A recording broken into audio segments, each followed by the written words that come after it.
নমস্কার বন্ধুরা, real blogger Soumi চ্যানেলে তোমাদের জানাই সবাইকে ওয়েলকাম। আর অনেক অনেক ভালোবাসা দিয়ে আজকের ব্লগটি স্টার্ট করছি। তো আজকে তোমাদের বানিয়ে দেখাবো আলুর চপ, যেটা কিন্তু সন্ধ্যের টিফিনে বা চা দিয়ে খেতে কিন্তু গরম গরম খুবই ভালো লাগে। তো চলো বানিয়ে নেওয়া যাক।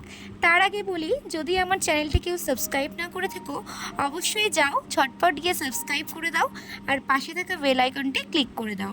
তো চলো বানিয়ে নেব। ফার্স্টে আমি ব্যাটারটা, তো এখানে আমি 2 কাপের মতো বেসন অ্যাড করেছি এবং 2 কাপের মতো কর্নফ্লাওয়ার অ্যাড করেছি। যদি তোমাদের কাছে কর্নফ্লাওয়ার না থাকে তাহলে কিন্তু তোমরা চালের গুঁড়ি অ্যাড করতে পারো।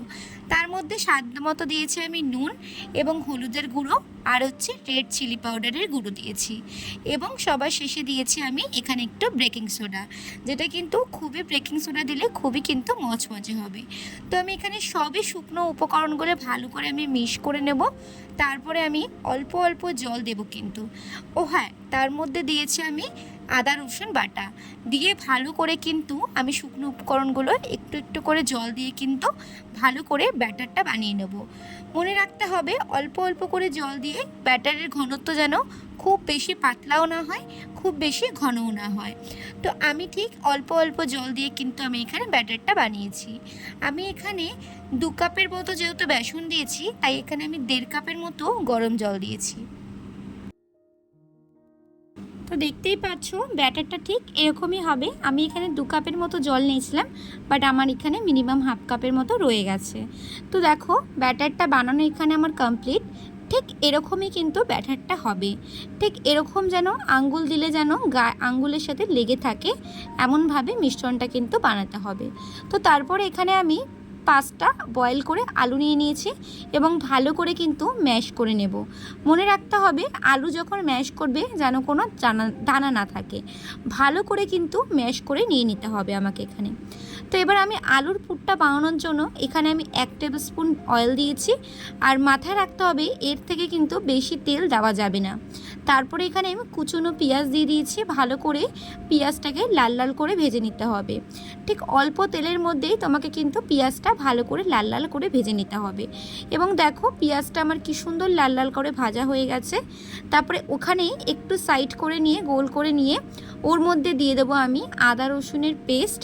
ভালো করে আদা রসুনের পেস্টটা যাতে কাঁচা গন্ধ না ছাড়ে তার জন্য কিন্তু পেঁয়াজের সাথে ভালো করে কিন্তু আমি ভাজা ভাজা করে নেব। তো এগুলো ভালো করে ভাজার পরে আমি দিয়ে দেবো কাঁচা লঙ্কা কুচি। কাঁচা লঙ্কাটাকেও ভালো করে কিন্তু ভেজে ভেজে নেব। তারপরে এখানে এক এক করে উপকরণগুলো আমি দিতে থাকবো। ফার্স্টে আমি দিলাম ভাজা মশলা, যেটা আমি অলরেডি আগে করে রেখেছি। এখানে রয়েছে জিরে, ধনে, মৌরি আর শুকনো লঙ্কা আমি আগের থেকে ড্রাই রোস্ট করে নিয়েছি। তো সেটাই আমি এখানে দিয়ে দিলাম। তার মধ্যে দিলাম হচ্ছে আমি একটু বিট লবণ আর তার সঙ্গে একটু দেবো চাট মশলা। তো চাট মশলা দেওয়ার পরে এখানে আমি একটু হলুদ, তার সঙ্গে লঙ্কার গুঁড়ো, ধনের গুঁড়ো আর হচ্ছে জিরের গুঁড়ো দিয়ে ভালো করে কিন্তু অল্প অল্প করে সব মশলাগুলো দিয়ে ভালো করে কিন্তু আমি ভাজা ভাজা করে নেব। তারপরে আমি ওই যে ম্যাশ করে রেখেছি যে আলুগুলো আছে, সেই আলুগুলো করে কিন্তু হাতে একটু ভালো করে ম্যাশ করে নেব, কারণ যদি দানা থেকে দেয় তাহলে কিন্তু চপের মধ্যে ফেটে যেতে পারে। তো ওর জন্য আমি ভালো করে আবার হাত দিয়েও একটু মেখে নিয়েছিলাম, নিয়ে ভালো করে কিন্তু আমি পুরটা এবার রেডি করে নেব। তো মিনিমাম 5 থেকে 6 মিনিটের মতো নাড়াচাড়া করতে হবে। অলরেডি কিন্তু 5 থেকে 6 মিনিট নাড়াচাড়া করার পর অটোমেটিক কিন্তু প্যান থেকে আলুগুলো উঠে আসবে, মানে তেলটা ছেড়ে যাবে আর কি। তো ভালো করে দেখো আলু এখানের পুর আমার রেডি হয়ে গেছে। তো তারপরে একটা শুকনো প্লেটের মধ্যে আমি কিছু বেসন ছড়িয়ে দেবো। এবার একটু হাতে অয়েল দিয়ে ভালো করে ছোট্ট ছোট্ট করে আমি এখানে গোল্লা পাকিয়ে নেব।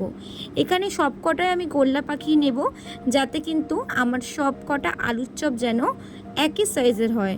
তো ওর জন্য আমি সব কটাই কিন্তু আগে গোল্লা গোল্লা করে পাকিয়ে নিয়ে এরকম সুন্দর করে হাতের সাহায্যে চ্যাপটা চ্যাপটা করে আমি এখানে শুকনো বেসনের মধ্যে যে থালের মধ্যে রেখেছি সেখানে কিন্তু আমি সুন্দর করে সাজিয়ে রেখে দেবো।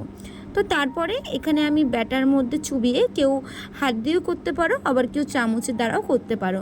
তো আমার কাছে চামচটাই কমফোর্টেবল, তো আমি ওর জন্য চামচ দিয়েই করছি। তো বেসনের মধ্যে তেল গরম হয়ে গেছে, বেসনের মধ্যে চুবিয়ে আস্তে আস্তে করে দিয়ে দেবো কিন্তু। তো দেখতেই পাচ্ছ আর কতটা ক্রিপসি হবে দেখতে, আর কালারটাও কিন্তু খুব সুন্দর এসছে। তো দেখো এখানে আমার যা কড়াইয়ের যে সাইজ আছে সেখানে আমি 3টে করে কিন্তু আলুর চপ দিয়েছি।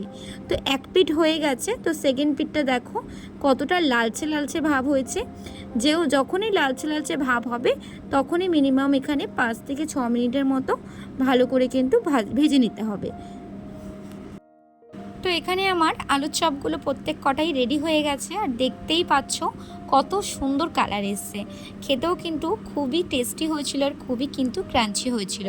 তো আশা করব আজকের আমার ভিডিও তোমাদের ভালো লাগবে। অবশ্যই যদি তোমাদের ভালো লেগে থাকে লাইক কমেন্ট শেয়ার করতে কিন্তু কেউ ভুলো না। তো আজকের মতো এখানেই টাটা।